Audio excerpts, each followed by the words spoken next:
साथियों, आज की कहानी धूप का टुकड़ा जो लिखी गई है यासुनारी कबावता द्वारा। मेरी आयु उन दिनों 24 वर्ष की थी। पतझड़ का मौसम था। सागर तट की एक आराम गाह में मेरी भेंट उस लड़की से हुई। यह प्यार की शुरुआत थी। उस लड़की ने अपना सिर ऊपर उठाया और फिर अपने चेहरे को किमोनो की आस्तीन के पीछे छिपा दिया। जब मेरा ध्यान उसकी इस हरकत की ओर गया तो मुझे लगा कि मैंने अनजाने ही अपनी पुरानी बुरी आदत को दोहराया होगा। यह सोचकर मैं परेशान हो गया और मेरे चेहरे पर दर्द का एहसास उभर आया। मैं तुम्हारी ओर टकटकी बाधे देख रहा था। क्यों, यही बात है ना? हाँ, किंतु वह बुरी नजर नहीं थी। उसकी आवाज कोमल थी और उसके शब्द स्वाभाविक थे। मैंने स्वयं को हल्का सा महसूस किया। किंतु मेरे इस प्रकार घूरने से तुम्हें कष्ट हुआ होगा। नहीं, ऐसी कोई बात नहीं, तुम चिंता मत करो। उसने अपने किमोने की आस्तीन चेहरे से हटा ली। उसके हाव भाव से लगता था कि उसे अपना चेहरा दिखाने में शर्म महसूस हो रही है। मैंने अपनी गर्दन घुमा ली और समुद्र की ओर देखने लगा। अपने निकट बैठे लोगों की ओर घूर घूर कर देखने की मेरी पुरानी आदत है। मैंने अनेक बार अपनी इस आदत से छुटकारा पाने के बारे में सोचा था, किंतु अपने आसपास के लोगों के चेहरे की ओर न देखने से मुझे अजीब सी बेचैनी होने लगती। पर जब मेरा ध्यान अपनी इस घूरती नजर की ओर आता, मुझे आत्मग्लानि का महसूस होना लगता। शायद मेरी इस आदत के पीछे मेरे बचपन की कोई घटना थी। बचपन में ही अपने माँ बाप का साया उठ जाना और घर से बेघर हो जाने के कारण मुझे पराये लोगों के साथ रहना पड़ा। इसलिए मैं उनके चेहरों के हाव भाव की पड़ताल करता रहता था। शायद यहीं से मेरी घूरने की आदत की नींव पड़ी होगी। मैं उस लड़की के सामने बैठा सोच रहा था। मैंने कितनी बार याद करने की कोशिश की कि मेरी इस आदत का आधार कितने दिनों में पुख्ता हुआ था। कभी मुझे लगता कि यह आदत मेरे अपने घर में ही पड़ चुकी थी और कभी मुझे लगता कि मेरी परवरिश दूसरे लोगों के द्वारा होने के दिनों में मेरी यह आदत विकसित हुई थी।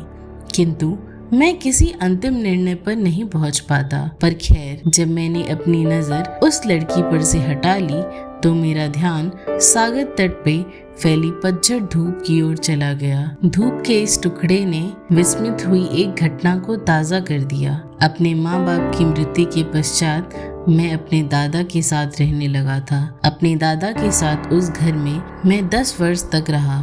मेरे दादा दृष्टिहीन थे। पूर्व की ओर दृष्टि करके अपने सामने कोयले की अंगीठी जलाए मेरे दादा वर्षों से उस कमरे की उसी जगह पर बैठते आ रहे थे। कभी कभी वह अपना चेहरा दक्षिण की ओर फेर लेते, किंतु मैंने उसे उत्तर की ओर मुंह किए कभी नहीं देखा था। एक दिन अचानक मुझे अपने दादा के एक और देखने की इस आदत का एहसास हुआ। मैंने और अधिक ध्यान से देखना आरंभ कर दिया। कितनी बार देर तक मैं अपने दादा के सामने बैठा उनके चेहरे पर टकटकी लगाए रहता। मैं इस प्रतीक्षा में रहता कि शायद वे एक बार उत्तर की तरफ भी अपना मुंह घुमा लें, किंतु मेरे दादा स्वचालित खिलौने की भांति हर 5 मिनट के बाद सिर्फ दक्षिण की ओर ही मुंह घुमाते। उनके बार बार ऐसा करने से मैं उदास हो जाता। मुझे अजीब सा लगने लगता, किंतु वास्तव में दक्षिण दिशा की ओर एक धूप वाली जगह थी। मुझे हैरानी होती कि एक अंधे आदमी के दक्षिण दिशा के उस धूप के टुकड़े का एहसास कैसे हो सकता था। अब सागर तट की ओर देखते ही मुझे उस धूप के टुकड़े का एहसास हो आया जिसे मैं भूल चुका था। उन दिनों मैं अपने दादा के चेहरे को घूरा करता था और इच्छा करता था कि वे उत्तर दिशा की ओर मुंह घुमा लें। क्योंकि वे अंधे थे, इसलिए मैं एकटक उनकी ओर देखता रहता था। अब मुझे लग रहा है कि यही बात और लोगों के चेहरों को घूरने की मेरी आदत का आधार बनी होगी। इसका मतलब हुआ कि मेरी इस आदत की बुनियाद मेरे अपने घर में ही पड़ चुकी थी।